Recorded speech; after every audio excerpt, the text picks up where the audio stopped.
Well, welcome to Ismails World. We have our special guest here, Nelson.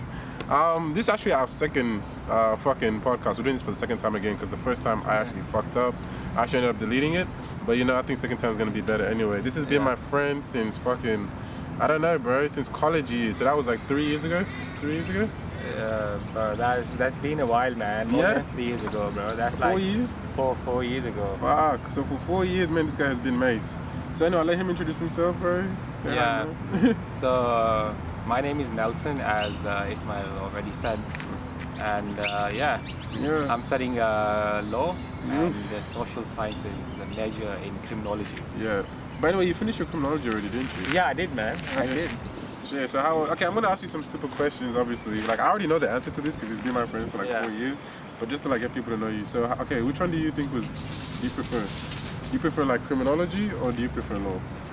To be honest with you, bro, criminology was fun because it wasn't as hard as law.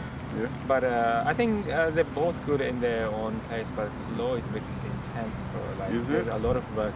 I know. There's a lot of work involved in law and stuff. Like, I remember actually for this for this case, like, because I wanted to like, I was so arrogant, yeah.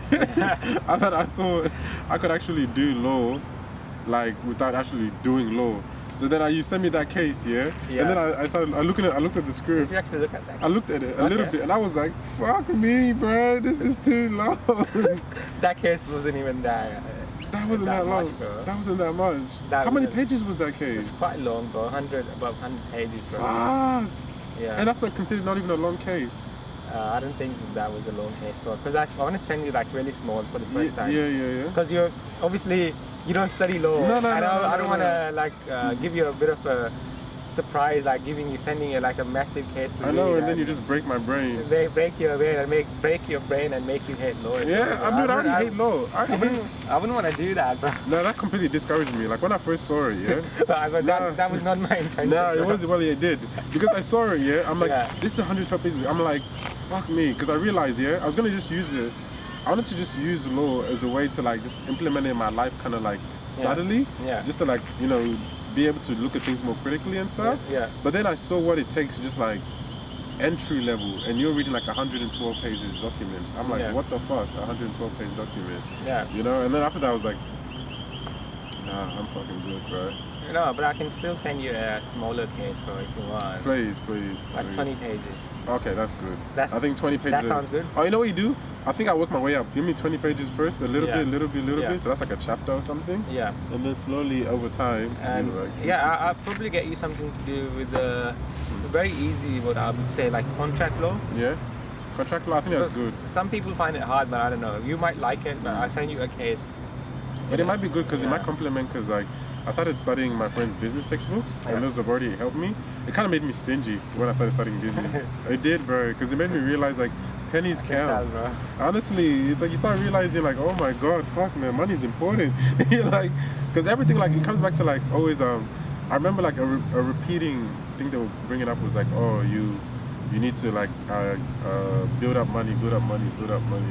So anyway, what made you decide to do law? Because you were doing criminology before, and I don't think you... Yeah, but my initial plan was to get into law first, like from high school. Oh.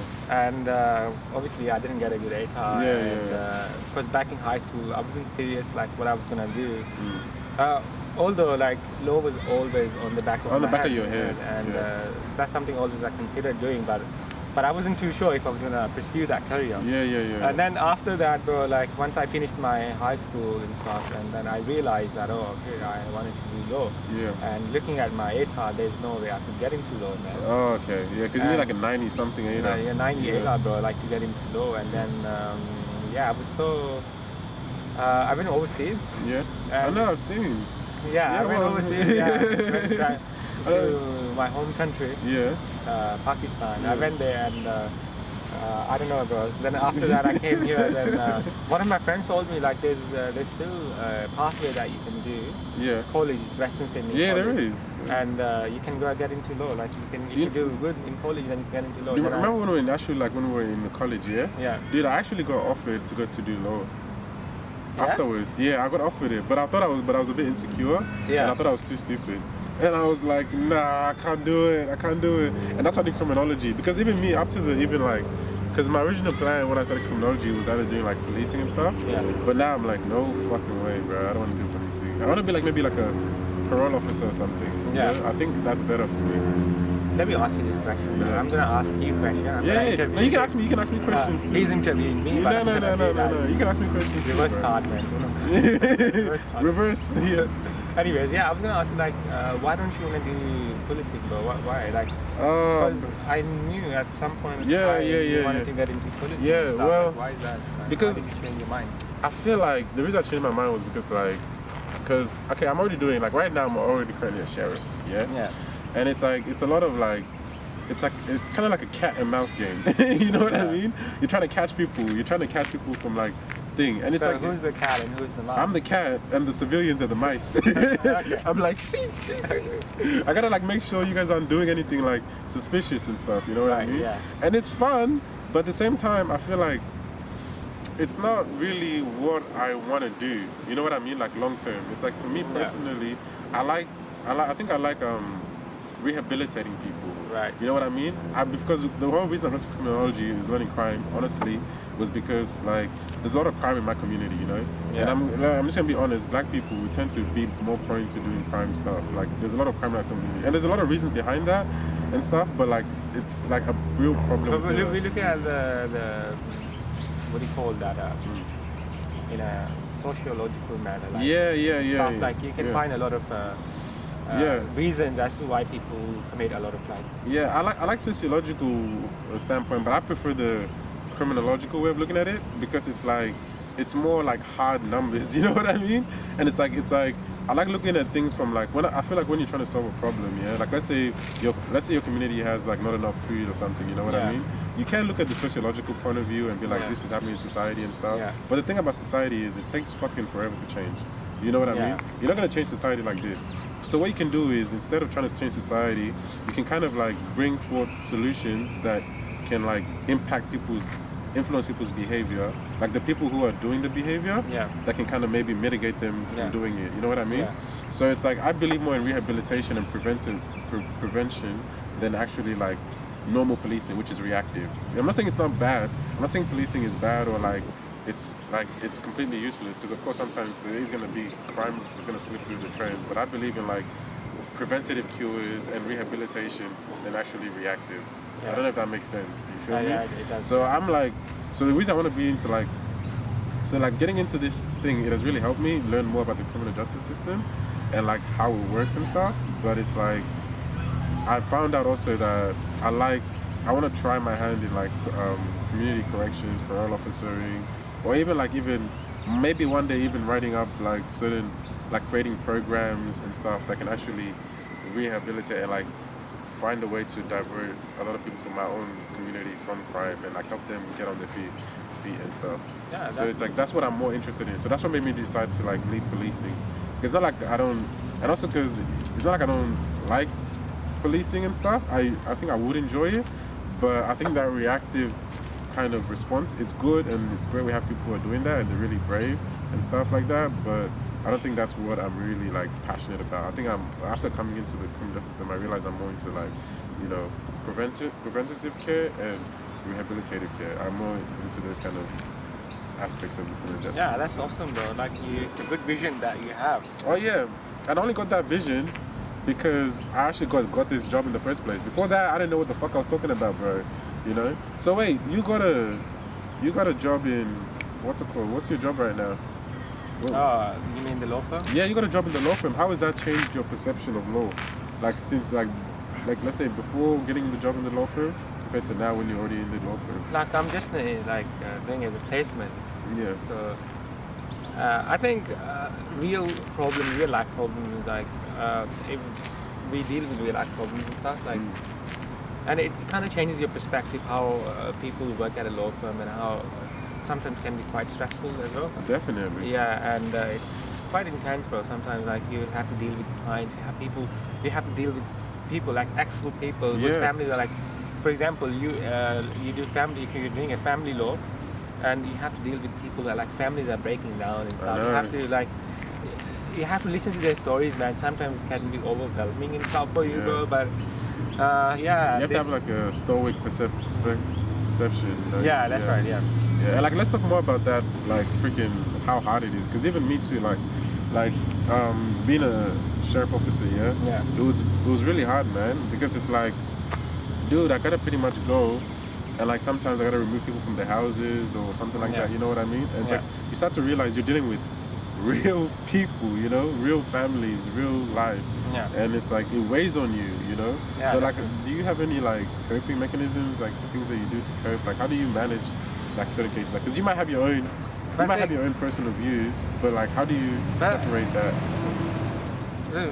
To be honest with you, I haven't actually dealt with these cases yet, but I have seen other people dealing with these cases. Yeah. I know, but even seeing that, like, how do you... seeing that, because because I'm still a young lawyer, so I don't, I'm not a fully lawyer yet, so I'm studying right now. Yeah. But the thing is, we had people, like, for example, one of my family law teacher, he was, they were dealing with actual cases and stuff. It was quite intense for them. Fuck. Yeah. That's hard, eh?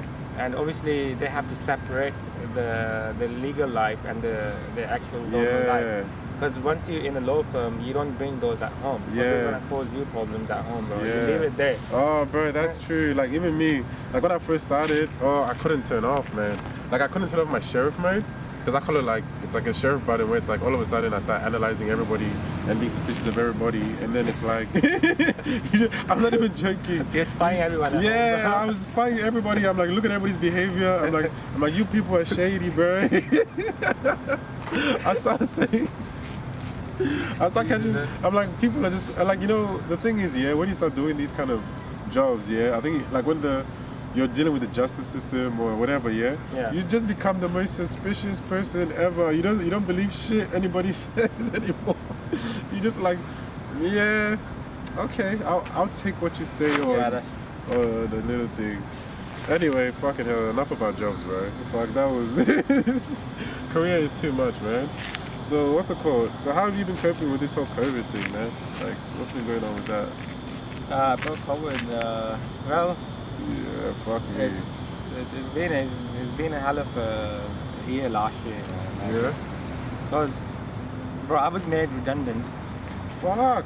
Really? From my job, yeah. So which job was that? That was the sales job. Oh, in Vodafone? Vodafone, that's right, yeah. And that's one of the things that I had to go through. And obviously, bro, like, people have been losing their jobs.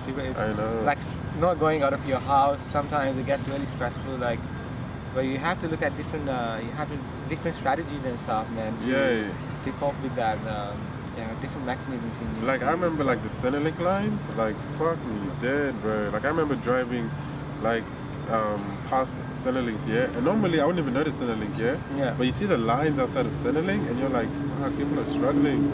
And, you know, and I know, like, they got increased JobKeeper and increased benefits. But I'm thinking, like, what about those people who had businesses and stuff who were making way more than JobKeeper? Or people who had jobs and they were still making way more than JobKeeper. You know what I mean? That's true. And that's like, and like also you gotta remember, work and life become like the same thing for some people. Some people, like, they spend their 8 hours, 10 hours a day, 5 days a week. Now they're like, what the fuck am I gonna do with all this extra time? You know? For some people it gets really hard, man, because they get used to that routine that they have. And for other people, bro, it's quite, but now it's getting better, but you still have to take pretty cautious and stuff, bro. Like, you need to be more cautious about other things. I know we talked about this in the last video, but like, what do you think? But I already know what I know, but I'm keep on saying it because it's like, I swear I miss it because that was a fucking sick ass video. But like, okay, but what do you think about fucking the vaccine? Because like, I know what he thinks about the vaccine, and he knows what I think about the vaccine, but I gotta let you guys know what we think about the vaccine again. Bro, like the vaccine, bro. Like, vaccine is like, for example, in terms of like, would I take the vaccine? Or in terms of like general comments, what do you mean by that? Well, let's start with general comments about it. And then after we'll make it more personal. Yeah, bro, vaccine, I think they're taking good initiative as to like trying to create the vaccine, into like invent the vaccine. But the thing is, they're doing it like very promptly. Like they're not taking any like you need a rigorous like sort of approach to implement a vaccine or something. Like people like it takes years for a vaccine to build. But this guy, they're doing it within less than a year or maybe 1 year or so. And obviously there's going to be flaws and stuff with the vaccine, but I know. That's like you can't make a vaccine in a year. Yeah. You know what I mean? But I think, yeah, I know that's the thing too. It's like that really bummed me out as well, man. Like the making the vaccine in like under a year, like it's kind of suspect. And also, bro, there are people who are, I don't know. This is a bit of a hot topic, but I don't know. What? For religious reasons? Religious reasons, bro. Like, for example, some people, they don't want to take the vaccine because of religious reasons. Because they might not consider it as a halal vaccine. So, I don't know how. So, in Indonesia, I was studying this case about Indonesia because I'm doing this internship at Indonesia as well right now. So, in Indonesia, people, there was an article, I don't know the credibility of that article, but the thing is, in that article, they said that the vaccines are certified to be halal, so people can take it. So in Indonesia, you have to take the vaccine. Like in Australia, we have a choice. For the democratic country, like we do have a choice, but in Indonesia, like you have to take the vaccine, bro. Even though it's still a developing democratic country, but but they impose that on people.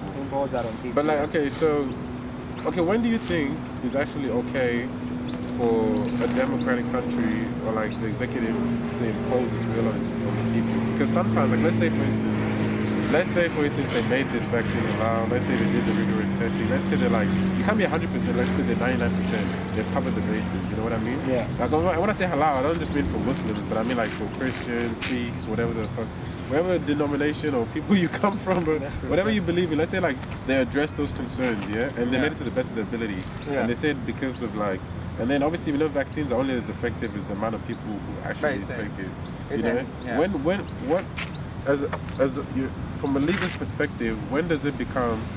Because I'm looking at it from like a criminological perspective, from a safety perspective. When does it become okay, in your point of view, for the government to impose a medical something on people for the greater good? Like in what circumstance would you be okay with that? Yeah, it's a really good question. I like the question. And I think I'm going to discuss this case by citing a case, Australian. Of course, yes, that's better. I love that shit. So I think there's a case in 60s. I can't remember actually date, but like during after World War II. Like after that, there was this case, Communist Party versus the Commonwealth of Australia. So in that time, during that time, there was a communist parties in Australia, and Australian government was actually scared of that communist party because then because Russia and all that, like there was the influence was there, and there was also Cold War going on. The Red Scare. And Australia was quite scared being conquered by communist parties and stuff, and it was a big threat for Australian community. Australian government, what they did is they implemented this legislation to ban all the communist parties in Australia. Wow. So they did that test. So they passed the legislation within a very short period of time. When I say very short period of time, it's very, very short period of time. Like it was a rushed decision. It was a rushed decision, but there was no legal arguments made to it. There was no, like I said, rigorous approach to it. And once they implement that strategy, once they implemented that legislation, then that legislation, in the preamble of the legislation, it was like, if you affiliated with the Communist Party, you cannot hold the power positions. Like for example, you can't hold any offices in the government. You can't run your businesses or something like. There was so many. Actually, through that legislation, communist people were marginalized. Yeah, pretty much. Because then they didn't have the right to assemble. That's right. To assemble. And after that, what happened after that? These people actually took the government to court. And after taking them to court, like obviously there were 7 judges in the court, like high court judges, and obviously the Communist Party won because of the because against the democratic values. Democratic values. But I think that was the best decision Australia made to uphold the democratic, even though there was a threat from the Communist Party to the Australian people, but still preferring the democratic approach. Yeah. So obviously the act called dissolution of the Communist Party. Yeah. So pretty much the Communist Party won, and they were allowed to. This is one quote that I'm gonna say about just let me search it up. I can't remember. No, it's okay. I'll just search it up. Take your time, man. This is what they call. This is what I like my podcast. Get to learn some new shit. You know, it's like what I think this comes back to like another thing I was watching, because I was watching this philosophy talking about when how tolerant can you be of intolerance? You know what I mean? And I think that's what I'm going to go to next, okay? Yeah. That's the next question I'm going to ask. Okay. Because we need to know this, because there's only so far you can tolerate things. Because even in a democratic system where you're like free to do whatever you want, you're free to assemble, not whatever you want within the boundaries of the law, you still have to apply laws that benefits the community. And I think that goes back to what I was discussing, what I learned in my degree, which is pretty much like, the law is not just to protect the individual, but also the community. So yeah, let's see this quote. So it says, being comes before well-being. Oh, being comes before well-being. Yeah. So who said that? It's one of the high court judges. So existing comes before. Okay, so what does that mean? Like to you, being comes before well-being. So you can ask me too what it means to me afterwards, but I want to get your perspective. Yeah, I think. For example, being like what I mean by that is like people in Australia and all that. I think that's existence. Yeah. Comes before well-being. So you have to. So. Okay, so you're saying existing comes before like the treatment. So that's right. Yeah. So applying that similar quote to the present expression, though, I think in terms of vaccine, I guess. It has to be like... It has to exist before we can talk about how we can actually think. Because the government has to take home decisions. Yeah. Because COVID-19 is not... it's always changing. Yeah. Like, you can't really predict what's going to happen. Like, always new strains of COVID-19 coming. Yeah, they're mutating. Mutating, and the COVID-19 cases that you have 5 cases, but tomorrow you might have 10, or another day you have 100 cases. Yeah. So the government needs to implement timely strategic plans to deal with this unpredictable situation of COVID-19 going. That's true. And since I think the vaccine is one of the good approaches, it can alleviate the. Okay. But that's a good response though.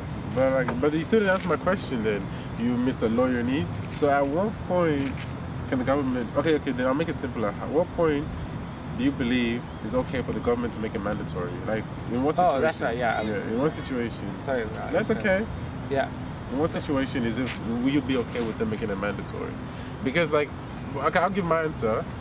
Because from my perception, I'm looking at it from like a community safety standpoint. You know what I mean? Yeah, I'm looking at it from a community safety standpoint, but you're looking at it from the legal standpoint because it does infringe on people's rights. And you're thinking of like, okay, if they pass this legislation and they make it mandatory, that was me. If they pass this legislation and they make it mandatory, then they can later on pass other stuff, like based on this precedence. You know, and then pass other stuff and infringe on people's rights and stuff like that. But I think maybe like. Maybe they could write down like a criteria, like let's say. What do you mean, like? Because doesn't the executive have emergency powers? You know what I mean? Like. Yeah, they have. Executive does have a power. They call it prerogative powers. Yeah, prerogative. So what does that mean? The prerogative powers are like the only powers that Queen can enjoy. Like we obviously call it Queen. Yeah. And obviously, the Prime Minister acts as on behalf of the Queen. Yeah. So basically, he has the power. He has the prerogative powers. Like nobody actually knows what the prerogative powers are. I know. Because that's just like That's just like I woke up this morning and I just dreamt something up and I get to do it.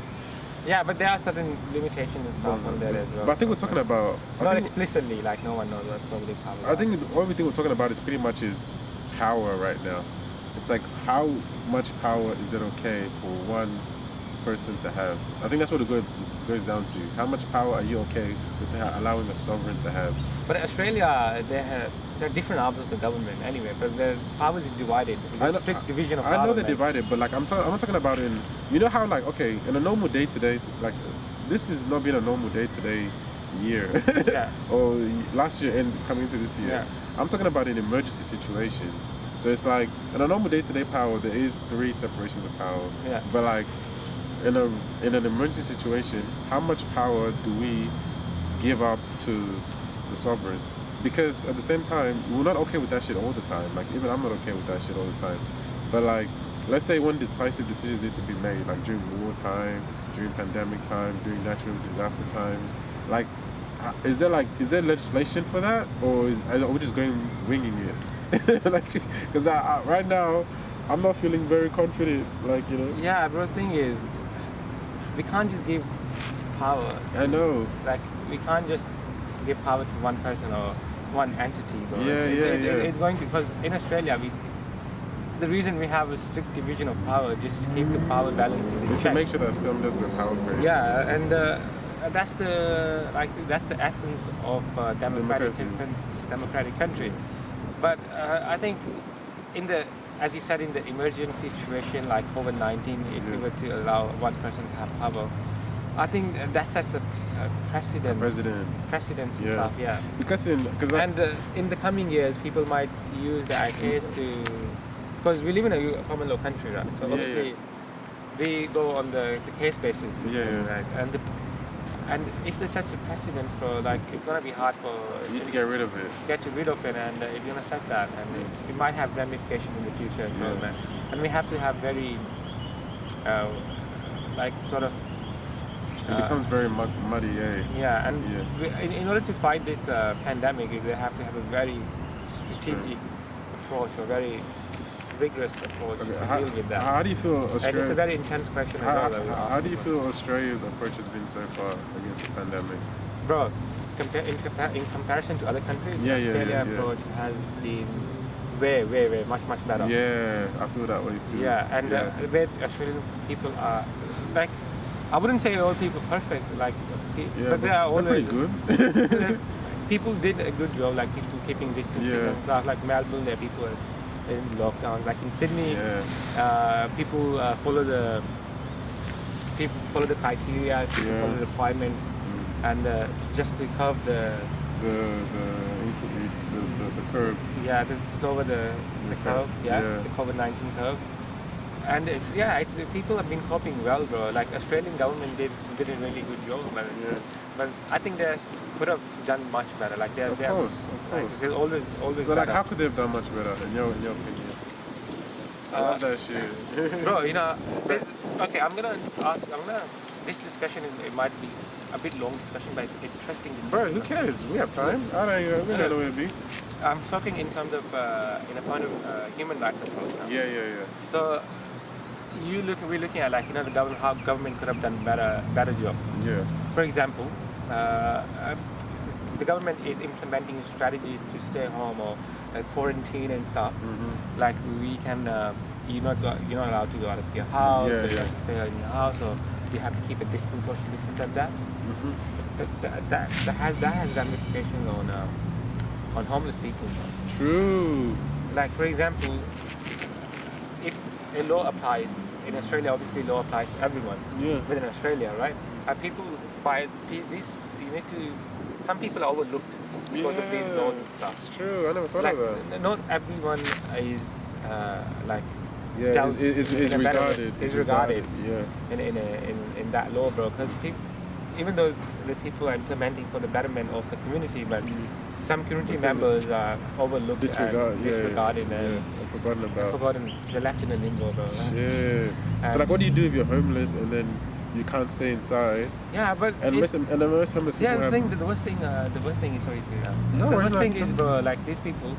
I've been reading this report, right? One of the articles, and these people, homeless people, are getting fines from the police and stuff for not keeping a distance, are you like serious? not staying at home. Like, how but like I have no home to go to. They have no. like one of the cases I was reading how these homeless people are sometimes cleaning the cars, like like once you go in the traffic light. Traffic lights, they're usually cleaning the cars and to stuff. make money. And during that COVID-19 pandemic, because he was doing that job, and obviously he got a fine from the police. He's not gonna pay that fine.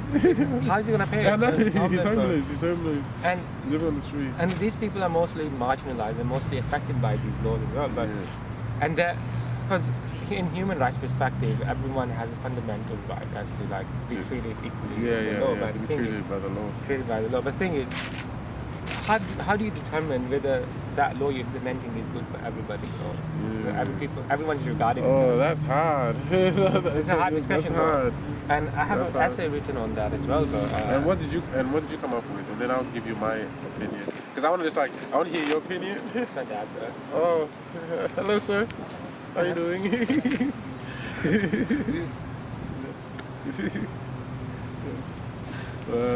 Okay, so how did you what did you come up with? Like if a law is, so what was the question again? Sorry. If a law is good for everyone. But how do you determine if a law is, everyone's regarded in that law? Yeah. What are the criteria? Well, what criteria did you come up with? Just off the top of your head, it's okay. Just give me like 2 or 3. So it doesn't have to be like the whole reasoning behind. I think I suggested I gave a recommendation in one of my essays, like the government should provide like temporary housing to homeless people, so they can quarantine, they can stay like at home, even though like obviously the government is giving them like these stimulus packages and stuff, like in terms of COVID-19 and stuff. The thing is also required to give them houses to deal with. But don't already have a housing system like in place? But that doesn't work in the school. Like there's so many homeless people, and there's not much funding in terms of housing and stuff. So you think there's not enough housing for homeless people? Yeah, especially during COVID-19, the government needs to take initiatives and need to take some action to help these people out there. Okay. And obviously, the government's already spending so much money, might as well just spend a little more and alleviate. It's like, might as well. It's like, I think some conservatives would be like, what the fuck, you mean spend a bit more, right? That's a lot of money, bro. No, but the thing is, that would cost them more money if that people are not quarantining and more people are affected by COVID-19, bro. More people are getting sick. So you got to weigh the cost to think benefits. So like how... So, but like, what kind of like? Okay, let's get this to a realistic. Let's just stick on the homeless point. Yeah. So, like, what kind of like when you say temporary accommodation? Yeah. Like, let's break this down. Like, what is temporary accommodation? Temporary accommodation, for example. Because it's easy to say the word, but like, it's like you have somebody who builds it. Are we talking about tents? Are we talking about? I don't know, because it takes time to even get up those houses for these people. You know what I mean? Yeah, that's right. And like, where we're gonna place it? You know, it's like, and like, who wants temporary, like, to be honest, it's gonna sound harsh, but like, who wants a temporary homeless accommodation next to their house? Like, they're thinking the people who own that house or own those buildings are thinking their house prices are gonna go down, and like they've spent their whole life being diligent, being responsible. You know, I'm trying to be like the devil's advocate. And it's like we'll talk about accommodation for homeless people, but it's like, where do you put the homeless accommodation? Yeah, bro, there's different approaches that government can do. Like, for example, so, for example, we can look at the houses that are not being rented yet. Okay. For example, we have some apartments that are not being rented yet. Okay. And the government can implement these sort of strategies where they can negotiate or talk with people and get them rented for a while, since while COVID-19 is there, and suss it out for the people. Oh, so that would be better, because then that would disperse them out. And so you don't seem like you have to be a cluster of homeless people. No. It could just be like one day. That's right. That would be better too. It works better ways. Like, you don't want to like on sales and stuff. Because then like, it just becomes a slum. That's right. And the people who live in a community might not like that. Yeah, of course they won't like that. I don't think it might not. I wouldn't like that. I wouldn't like that. Like, imagine a slum. Like, imagine you have your nice house over there, and then just next door or the door after you have like a massive slum. No, you know. Okay, then what was your second criteria? And that's pretty much how I would recommend. Okay, so that's what you recommended. So you focus more on the homeless people. Yeah, because you have to look at one of the marginalized people as obviously there are other people who are like disadvantaged, like get affected, like religious communities, schools, a lot of other like jobs and stuff. Like a lot of people affected. True. But I was looking at the most disadvantaged right. people. Like for example, we have homeless people are like on the lowest of the hierarchy of they this are like pretty much like it's like if you're homeless, you're pretty much like imagine if you don't have a place to live. Like if you don't have a place to live, you're especially during COVID-19, bro. During a pandemic, bro, it's become really, really hard. Yeah, and I remember like I think the government did put a stay on evictions during this COVID-19 pandemic. So like I think not the whole pandemic, but I think during the times when it was like first starting, I think there was a period of time where it's like even like let's say if you became unable to pay your mortgage or your rent, like the landlords couldn't kick you out. You know, but I think this was a time for us to really like bring people together and like really help each other. But it was a tricky time because some people were still trying to like also collect on their debts and stuff. It was a very difficult time for I think everybody. You know? Yeah, bro, that's unprecedented time. Unprecedented. Like who would have thought? Like remember last year? I mean, I know like last year, but the year before, all these plans you had and shit. Yeah, bro. We're doing the bird parties. All these plans are touched, bro. Mandim was doing the madness, and now what are we here talking about, bro? How the government's gonna help this and that and this and that, but all these plans are touched by. But what do you think? Like let's say, what can like people do independently? Because like we're talking about what the government can do, but like, what do you think you can do independently to like fucking help the situation? Because like sometimes it makes you feel a bit powerless. Like, I'm one of those people that's like I like doing stuff for myself. I don't feel good. You know what I mean? I think a lot of Australians are kind of like that. We're very individualistic. Yeah, we're very individualistic. We're very like taking initiatives and shit. Yeah. And I think like it's cool and stuff what the government can do, but like what like can you do? Do you reckon? I think during these type of times, bro, I think it's much better for people to unite. I mean, what I mean by that is like people need to take, like for example, there's so much the government can do for people, but people also have to do to like implement, like follow the procedures, follow the government policies in order for them to like. So like following the rules. Yeah, being patient. That's how we fight this battle, bro. Yeah. And it's not like, for example, you're thinking about, like for example, how we're talking about individualistic, right? Yeah. You're only thinking about yourself, right? You want to save yourself. Yeah. And for example, someone got COVID-19 and he's not being like he's being careless and going out in the public. Yeah. And he's spreading COVID-19, but he doesn't care about anyone.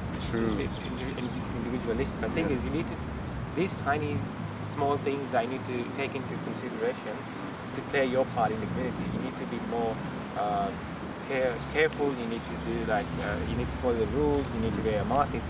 Although we're not wearing a mask right now. I know. Because we've already like we're gonna have our own COVID bubble.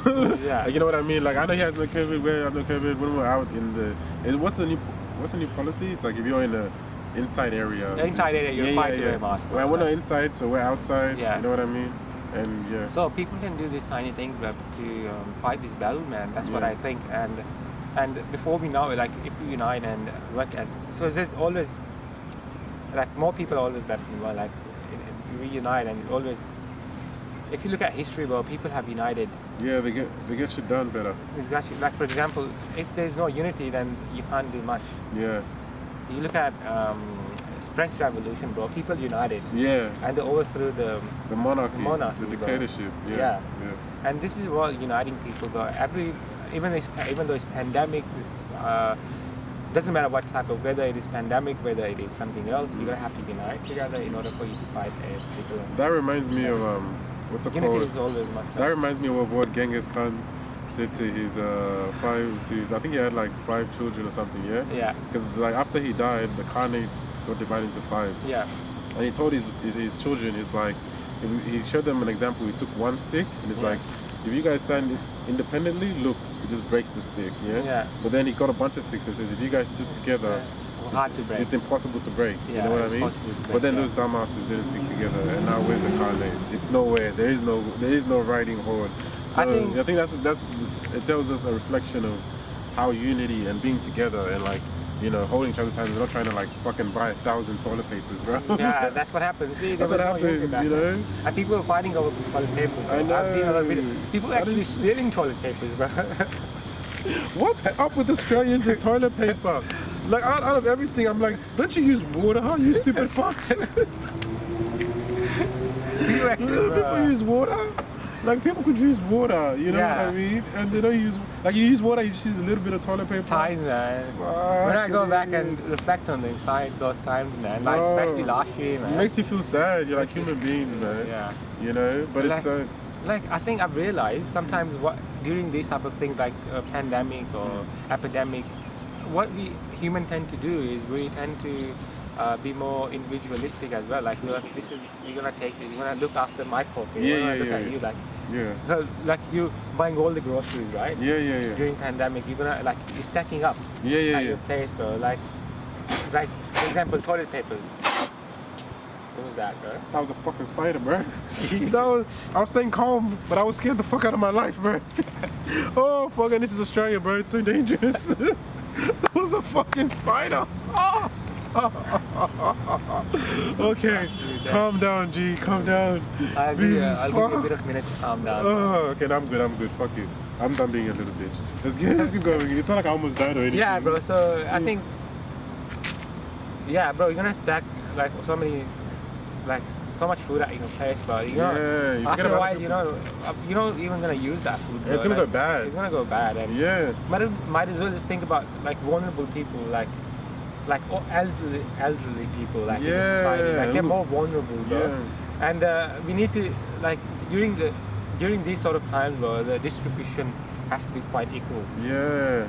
And I think I remember even like the government even passed this thing where like they made it where it was like, okay, they would open the stores a bit earlier and only allow people of certain age groups to get yeah, food. that's right. Yeah, and I was like, that was the first one to go. Yeah, and that kind of made me sad. I'm like, fuck, bro, the government has to actually do that, and like, you know, people couldn't even just, you know what I mean? Yeah. People couldn't even just think about it. People were even fighting in the Woolies, in the fucking Coles. I was like, fuck humanity, bro.